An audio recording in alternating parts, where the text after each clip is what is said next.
Lucas sat in his dimly lit living room, eyes glued to the television screen. The rapid clicking of his game controller echoed through the room, punctuated by occasional grunts of frustration or triumph. Empty soda cans and fast food wrappers littered the coffee table and floor around him, a testament to hours of neglect. In the corner of the room, his children played quietly, their laughter and chatter barely registering in Lucas's consciousness. They had learned long ago that interrupting their father's gaming sessions was futile. The kids entertained themselves with worn toys and hushed conversations, stealing glances at their father every so often. The front door opened, and Sarah trudged in, her face etched with exhaustion. She surveyed the scene before her, shoulders slumping at the familiar sight. Lucas lay sprawled on the couch, snoring softly, the game controller still clutched in his hand. The children perked up at their mother's arrival, rushing to greet her with hugs and excited chatter. Sarah's frustration bubbled to the surface as she took in the mess in Lucas's oblivious form. She bit back harsh words, mindful of the children's presence. Instead, she ushered the kids to the kitchen, promising them a snack while she tidied up.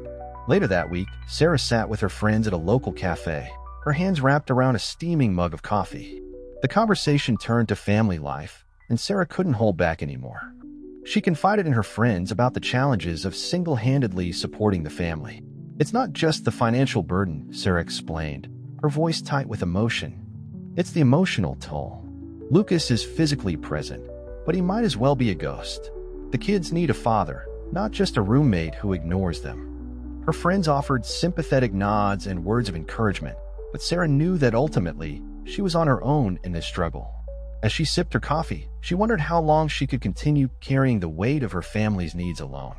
The local bar buzzed with activity as Lucas and his friend huddled around a sticky table, their conversation animated by alcohol and excitement. The topic of discussion, the latest lottery jackpot. "Man, can you imagine winning that kind of money?" Lucas's friend Tom slapped the table for emphasis. "I'd quit my job in a heartbeat." Lucas nodded, his eyes glazing over with daydreams of wealth. "Yeah, I could use a break from all this responsibility crap." On impulse, Lucas fished out his wallet and pulled out a crumpled $20 bill. "Screw it, I'm buying a ticket." "You never know, right?" As Lucas approached the bar to purchase his lottery ticket, a memory flashed unbidden through his mind. He saw himself kneeling before his children, their eyes wide with excitement. "I promise, next weekend we'll go to the amusement park," he heard himself say. "It'll be great, just the three of us." The image faded as quickly as it had appeared, leaving Lucas with a vague sense of unease. He pushed the feeling aside, focusing instead on selecting his numbers. Later that night, flush with alcohol and a surge of optimism, Lucas pulled out his phone. He snapped a picture of his lottery ticket and posted it on social media with a caption, "Who's ready to party with a millionaire? #lottery winner." Within minutes, notifications began pouring in. Friends and acquaintances alike congratulated him, some jokingly asking for loans or gifts. Lucas basked in the attention, replying to comments with increasingly grandiose promises of parties and extravagant purchases. As he typed, a small part of him knew he was getting ahead of himself. But the thrill of potential wealth and the validation from his peers drowned out that voice of reason. For now, Lucas was content to ride the wave of imaginary riches, blissfully unaware of the ripple effects his impulsive post would soon create. Lucas's phone rang, jolting him from a fitful sleep. He fumbled for the device, his heart racing as he recognized the lottery commission's number. The voice on the other end confirmed what he barely dared to hope. He had won millions. His initial shock quickly gave way to unbridled joy. Lucas leapt from his bed, whooping and pumping his fists in the air. His mind raced with possibilities, each more extravagant than the last. "I can buy a yacht," he muttered to himself, pacing the room. "No, a fleet of yachts. And a mansion. And a private jet." Lucas's eyes gleamed as he imagined the admiration and envy his newfound wealth would bring. He pictured himself stepping out of a limousine, cameras flashing, people clamoring for his attention. In his mind, he was no longer just Lucas, he was a celebrity, a man of importance.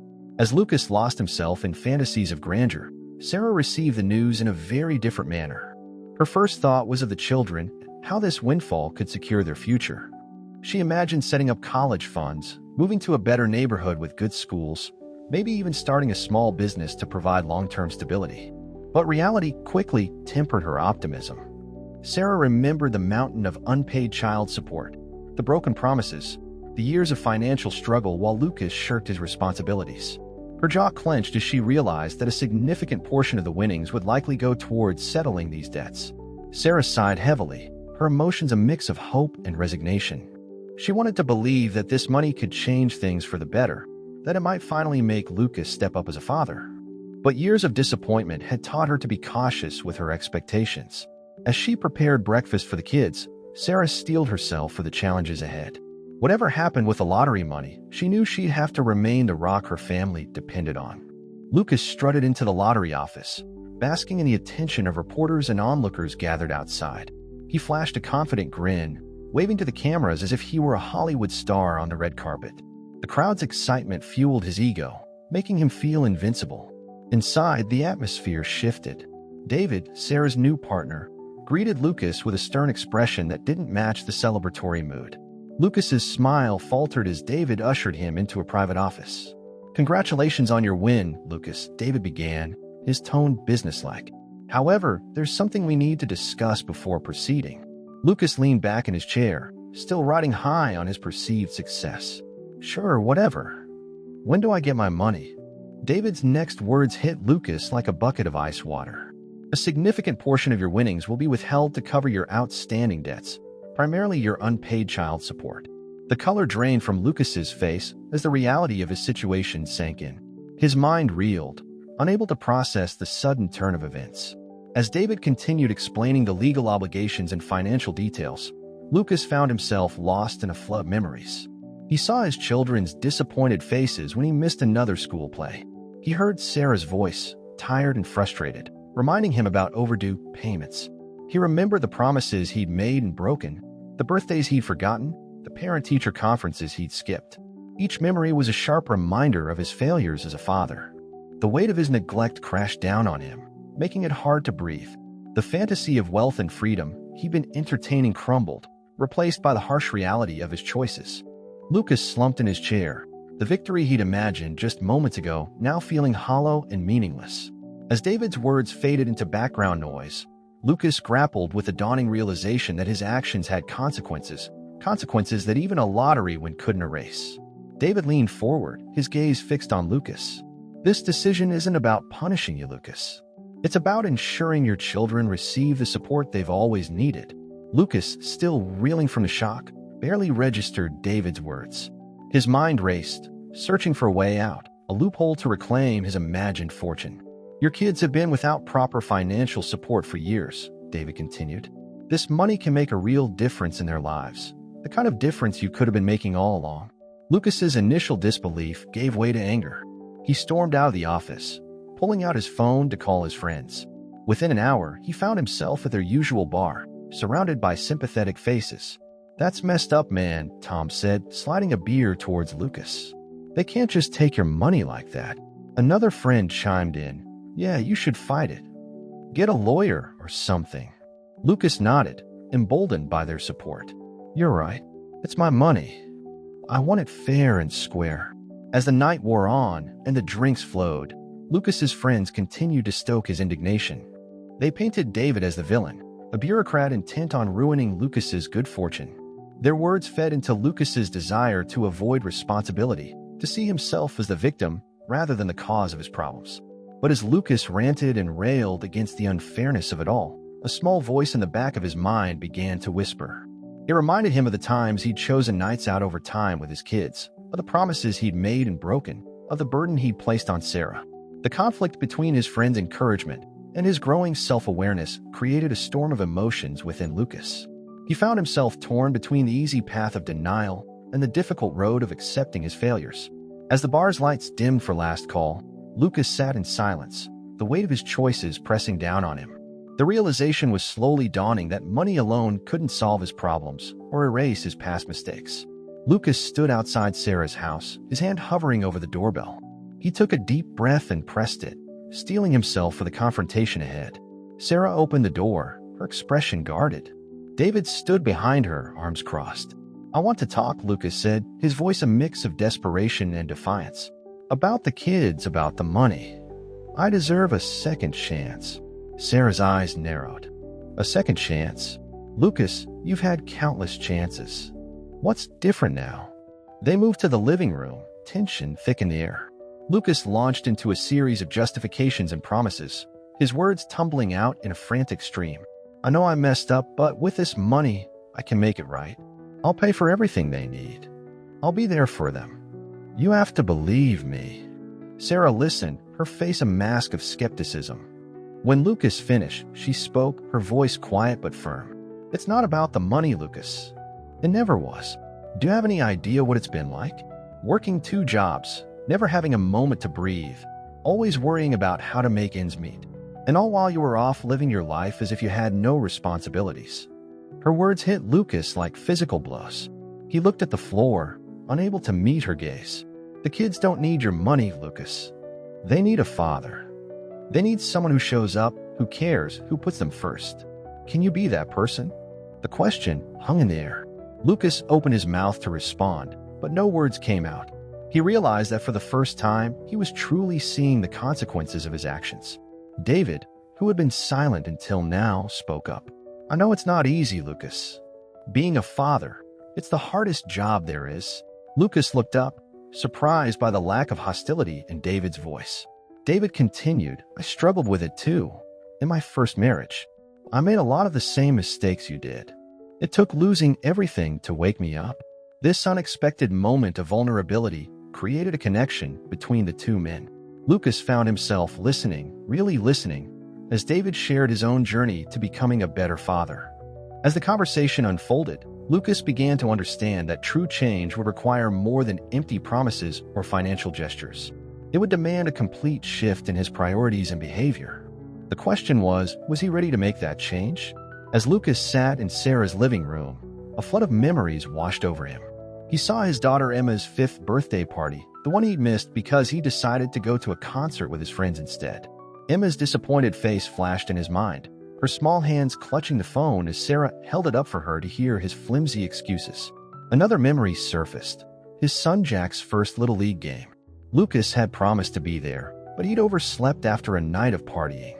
He remembered the voicemail Sarah had left, Jack's muffled sobs in the background as she described how he'd scanned the bleachers throughout the game, hoping his dad would show up. Lucas's chest tightened as he recalled countless missed parent-teacher conferences, forgotten recitals, and broken promises of weekend trips. Each memory was a stark reminder of his failure as a father.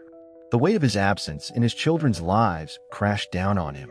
He realized that while he had been pursuing his own pleasures, his kids had been growing up without him. He had missed so many important moments he could never get back. Guilt washed over Lucas, followed by a deep sense of regret. He thought about all the times he'd chosen his own desires over his children's needs. The lottery win, which had seemed like such a blessing, now felt like a harsh spotlight illuminating his shortcomings. In that moment, Lucas made a silent vow to himself. He would change, not because of the money, but because his children deserved better. He would become the father they needed, the father he should have been all along. Lucas looked up at Sarah and David, his eyes filled with determination. I want to make things right, he said, his voice steady. Not with money, but with my time and my presence. I know I've messed up, but I want to be there for them now. Really be there.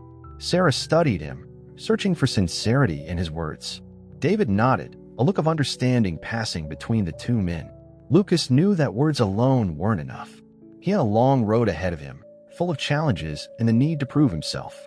But for the first time in years, he was ready to put his children first and face those challenges head-on. Lucas shifted uncomfortably in the hard plastic chair, feeling out of place in the elementary school's brightly decorated gymnasium. Around him, other parents chatted animatedly, discussing their children's achievements and upcoming school events. He felt like an outsider, acutely aware of his absence from these gatherings in the past. The parent-teacher night buzzed with activity. Lucas observed other fathers confidently navigating the room, greeting teachers by name, and proudly examining their children's artwork displayed on walls. His stomach churned with a mix of guilt and determination. As he awkwardly made his way from one teacher to another, Lucas realized how little he knew about his children's daily lives. Each conversation with a teacher revealed new information. Jack's struggle with math, Emma's talent for creative writing, details that should have been familiar to him but weren't. The evening wore on, and Lucas found himself waiting for his son Jack's class presentation. He checked his watch repeatedly, anxiety building as he realized he might have to leave early for a pre-planned outing with friends. Jack's turn came, and the young boy stepped up to the front of the room. His eyes scanned the audience, hopeful and searching. Lucas felt a pang in his chest as he recognized the look. It was the same one he'd ignored countless times before. But this time, Lucas wasn't there to see it. He had already slipped out of the gymnasium, convinced he could make it up to Jack later. It wasn't until he was halfway to the bar that the full weight of his decision hit him. Lucas pulled over to the side of the road, his hands gripping the steering wheel tightly.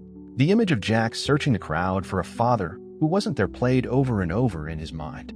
In that moment, Lucas made a decision. He turned the car around, racing back to the school. He knew he had missed Jack's presentation, but he was determined to be there when his son walked out of that gymnasium. As he parked and rushed towards the school entrance, Lucas realized that this was just the beginning. Being a present father meant showing up, even when it was inconvenient or uncomfortable.